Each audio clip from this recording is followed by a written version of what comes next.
Oke, saya mulai Pak. Assalamualaikum warahmatullahi wabarakatuh. Selamat siang, terima kasih atas kesempatannya. Yang saya hormati Pak Ahmad Hulaimi selaku penguji, Pak Rahmatullah selaku coach, dan Pak Rian Waris selaku mentor. Perkenalkan, saya Mudafar Sulaiman Haji, CPNS Penyidik Pengalih Pertama dari Satuan Kerja Balai Pemantauan Gunung Api dan Mitigasi Bencana Gerakan Tanah Sulawesi dan Maluku. Di siang ini saya akan mempresentasikan rancangan aktualisasi saya yang berjudul Penyusunan Peta Topologi Jaringan Pemantauan Gunung Api sebagai acuan teknis pemeliharaan dan troubleshooting peralatan. Baik, ini sebagai pendahuluan terkait dengan pentingnya LATSA sendiri yang merupakan proses penting dalam membentuk karakter, wawasan, kebangsaan, dan profesionalis KSN agar siap melayani publik secara akuntabel dan berintegritas, di mana dari pembelajaran dari LATSA ini menjadi dasar saya dalam mengembangkan gagasan saya, yaitu penyusunan peta topologi jaringan pemantauan gunung api sebagai acuan teknis pemeliharaan dan troubleshooting peralatan.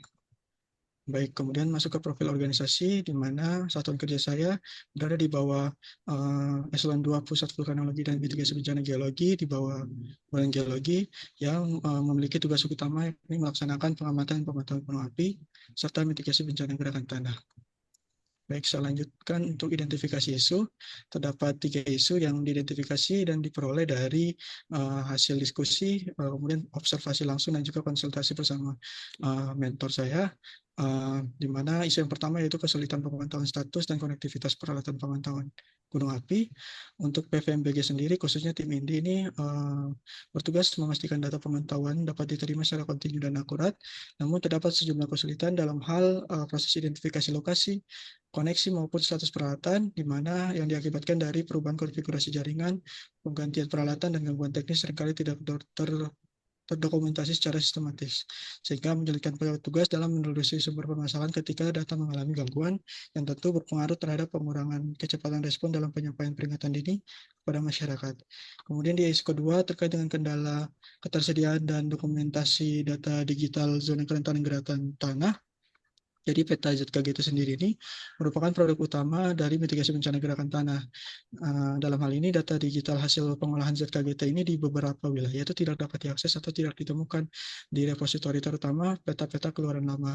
Nah, padahal proses penyusunan peta ZKG data digital .shp yang tentu dapat digunakan kembali untuk pembaruan peta. Salah satu antisipasinya yang dilakukan digitasi ulang yang tentu membutuhkan waktu yang lama, bisa 3 sampai 1 minggu untuk 3 hari sampai 1 minggu untuk satu peta, sehingga menghambat ketersediaan informasi yang cepat ketika peta dibutuhkan untuk keperluan operasional atau respon bencana. Selanjutnya untuk isu ketiga yakni kesulitan menjaga kelengkapan data rekap kejadian gempa bumi yang dirasakan, di mana salah satu kegiatan rutin harian di tim GGT atau Geologi Gempa Bumi Tsunami itu adalah rekap kejadian gempa bumi yang dirasakan dari laman resmi BMKG yang hanya menampilkan 30 kejadian terakhir. Nah, apabila ada satu data baru itu muncul, maka data yang paling bawah itu akan hilang atau terhapus. Nah, apabila petugas lupa maka dan berlarut-larut, maka kelengkapan data rekap data untuk tahun berjalan termasuk 2025 ini tidak dapat terjamin. Selanjutnya masuk ke identifikasi prioritas isu. Di sini menggunakan teknik USG atau urgensi, seriousness, dan growth, di mana penilaian menggunakan skala 1 sampai 5 dengan 1 sangat rendah dan 5 sangat tinggi. Pada ketiga kriteria itu akan dijumlahkan dan dikategorikan. Untuk 14 sampai 15 itu prioritas sangat tinggi, hingga 3 sampai 5 itu prioritas sangat rendah. Untuk penilaiannya, untuk yang pertama, isu pertama, nilai USG-nya itu 554 dengan total 14, di mana isu sangat mendesak karena menyangkut keberlangsungan data real time gunung api aktif. Kemudian isu yang kedua, itu USG-nya 333 dengan total 9, di mana keterlambatan tidak langsung mengancam keselamatan harian. Untuk isu yang ketiga, yakni USG-nya 323 dengan total 8, efeknya lebih pada aspek dokumentasi dan publikasi, bukan keselamatan langsung. Kemudian karena yang paling tinggi adalah isu yang pertama, maka dijadikan sebagai prioritas isu dan dicari akar masalahnya menggunakan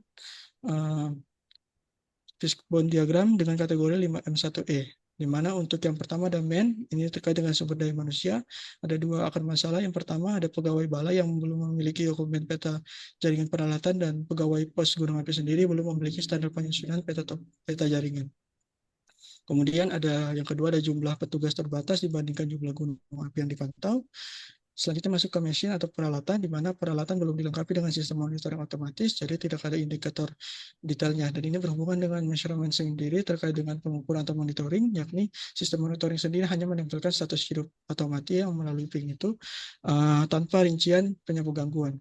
Selanjutnya untuk metodenya, yakni dokumentasi konfigurasi dan perubahan peralatan itu belum rapi sehingga proses penelusuran itu lambat. Kemudian material, data atau informasi pada topologi jaringan peralatan itu belum tersedia sebagai acuan troubleshooting. Dan yang terakhir ada environment, yakni lingkungan, lokasi pos pemantauan terpencil dengan akses listrik dan sinyal yang tidak stabil. Kemudian dicari prioritas akar masalahnya. Di sini menggunakan SMART, Specific, Measurable, Achievable, Relevant, dan Time Bound, di mana dari ketujuh akar masalah yang ada, itu 2 kategori, yakni metode dan material yang terpenuhi seluruh kriteria. Dan dilanjutkan untuk mencari satu akar masalah prioritas karena waktunya 30 hari saja, digunakan teknik USG, yakni ada yang pertama akar masalah terkait dokumentasi konfigurasi dan perubahan peralatan belum rapi sehingga proses penelusuran lambat. Ini nilai USG-nya 332 dengan total 8. Ini penting untuk kerapian troubleshooting, tapi masalahnya itu bisa diatasi dengan manual atau catatan teknis dari pengamat atau lapangan. Kemudian untuk akar masalah yang kedua, yakni peta topologi jaringan peralatan belum tersedia sebagai acuan troubleshooting, di mana USG-nya 433 dengan total 10, di mana lebih diprioritaskan karena tanpa peta koordinasi dan penelusuran gangguan jadi tidak efisien, terutama saat jumlah perangkat terus bertambah. Sehingga untuk hal ini, isu atau akar masalah yang kedua lebih yang akan diselesaikan. Kemudian dilanjutkan dengan gap analysis, di mana membandingkan kondisi sekarang dengan kondisi yang diharapkan, sehingga diperoleh gagasan utama berupa penyusunan peta topologi jaringan pemantauan gunung api sebagai acuan teknis pemeliharaan dan troubleshooting peralatan. Dilanjutkan juga dengan identifikasi milestone-nya, yakni untuk jangka pendek di sini selama 30 hari akan dilakukan selama masa habituasi atau masa aktualisasi saya, yakni penyusunan peta topologi jaringan pemantauan gunung api, dan juga terkait dengan jangka menengahnya 3-6 bulan, yakni ada 4 di sini, yakni penguatan kompetensi teknis petugas pemantauan, standarisasi dokumen konfigurasi dan perubahan peralatan, optimalisasi sistem monitoring jaringan, dan pengelolaan data pemantauan berbasis digital di atas 1 tahun atau jangka panjangnya. Yang pertama, terintegrasi peta topologi yang saya buat ke dashboard monitoring PVMPG, kemudian penguatan sistem pemeliharaan berbasis analisis data, dan evaluasi berkelanjutan terhadap efektivitas sistem troubleshooting. Saya lanjutkan untuk rencana kegiatan, subkegiatan dan outputnya, di mana di sini dilaksanakan pada metode POAC, Planning, Organizing, Actuating, Controlling, di mana untuk kegiatan di planning ini terkait dengan penyusunan rencana teknis dan metode pencatatannya, kemudian organizing, persiapan dokumentasi dan inventarisasi peralatannya, dan kemudian actuating, pengumpulan data dan penyusunan datanya, dan terakhir ada controlling, yakni validasi dan pelaporannya. Saya lanjutkan untuk identifikasi potensi konflik, di mana untuk planning sendiri potensi konflik yang terjadi yang diidentifikasi, yakni untuk hambatannya keterbatasan informasi mengenai jenis sensor dan konektivitas jaringan.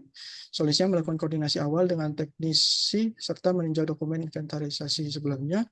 Kemudian untuk organizing, hambatannya keterbatasan referensi standar dalam penyusunan template dan dokumen inventaris peralatan. Solusinya berkonsultasi dengan mentor dan teknisi serta meninjau dokumen inventaris lama yang sebagai acuan penyusunan template. Kemudian di actuating sendiri, hambatannya yakni keterlambatan penerimaan data, konektivitas dari pengamat gunung api.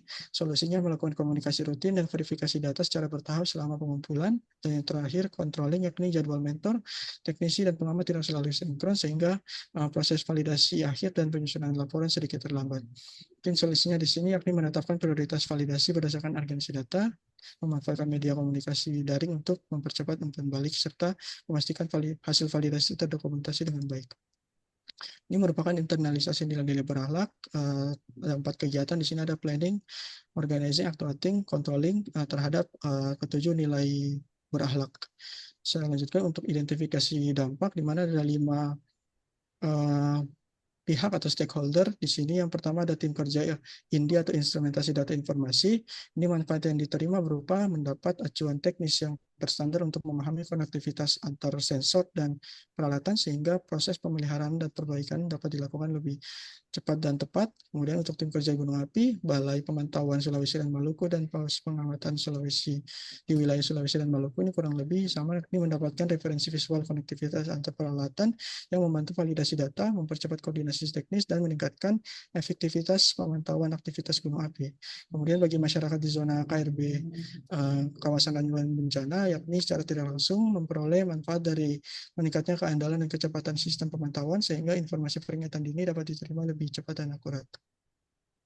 Kemudian ini merupakan kontribusi terhadap visi, misi, dan nilai organisasi.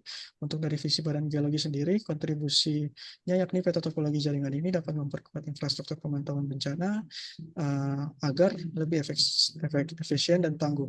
Kemudian untuk misi dari Badan Geologi yang di sini ada 4 asta cita, yakni untuk asta cita 2 kontribusinya yakni meningkatkan kemandirian teknis PVMBG dalam memelihara dan mengelola jaringan pemantauan gunung api. Untuk asta cita 3, peta topologi menjadi acuan bagi perencanaan dan pengembangan jaringan pemantauan yang efisien. Dan yang kelima, asta cita 5, yakni peta topologi mendukung efisien pengelolaan data pemantauan dan memperkuat hilirisasi informasi geosains. Dan terakhir asta cita 8, yakni peta topologi membantu mempercepat respon gabungan alat sehingga pemantauan lebih andal untuk peringatan dini. Kemudian untuk kontribusi terhadap penguatan nilai organisasi, di mana nilai bergerak. Untuk yang pertama berorientasi pelayanan, yakni menyediakan peta topologi jaringan untuk memudahkan tim teknis dan pengamat dalam pemeliharaan serta layanan mitigasi bencana geologi. Akuntabel, mencatat data sensor dan jaringan secara transparan, tervalidasi bersama mentor dan dapat dipertanggungjawabkan. Kemudian masuk ke kompeten, yakni menerapkan ketelitian dan penguasaan teknis dalam penyusunan peta jaringan serta terus belajar teknologi pemantauan terbaru. Kemudian harmonis, membangun kerjasama dan komunikasi terbuka dengan mentor, teknisi, dan pengamat di lapangan secara saling menghargai. Kemudian loyal melaksanakan kegiatan sesuai kebijakan organisasi serta mendukung visi dan misi KPMBG dan Kementerian SDM. Kemudian untuk adaptif, yakni menyesuaikan kegiatan dengan kondisi lapangan dan memanfaatkan teknologi sistem informasi untuk efisiensi kerja. Kemudian yang terakhir ada kolaboratif, yakni berkoordinasi dengan berbagai pihak untuk menghasilkan keluaran bermanfaat dan memperkuat semangat kerja tim. Baik, selanjutnya merupakan jadwal dan identifikasi kendala, di mana di sini planning ditargetkan 2 hari, organizing kurang lebih 4 hari, actuating 13 hari, dan controlling 11 hari. Di mana untuk hambatan dan antisipasinya yang paling menonjol di sini terkait dengan mengumpulkan data konektivitas.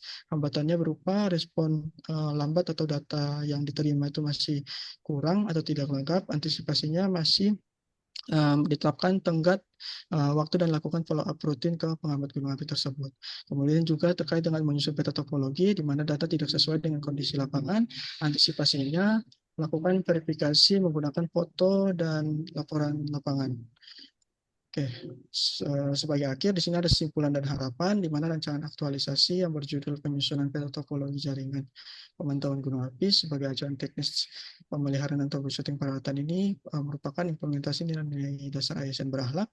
Kegiatan ini menjadi solusi atas kurang optimalnya pemetaan topologi jaringan pemantauan gunung api di Balai Sulawesi dan Maluku serta mampu meningkatkan efektivitas pemeliharaan, mempermudah identifikasi titik kritis jaringan dan mendukung pelayanan yang cepat dan tepat. Diharapkan kegiatan ini dapat berlanjut dengan dukungan pimpinan, mentor, unit kerja, dan rekan sejawat dalam penguatan sistem pemantauan gunung api melalui pengolahan data dan inovasi teknologi yang berkelanjutan. Ini kurang lebih dokumentasi saat pengerjaan rancangan aktualisasi ini. Sekian, terima kasih. Mohon maaf apabila ada kesalahan dari saya. Kurang lebih mohon dimaafkan. Wassalamualaikum warahmatullahi wabarakatuh. Saya kembalikan ke warahmatullah.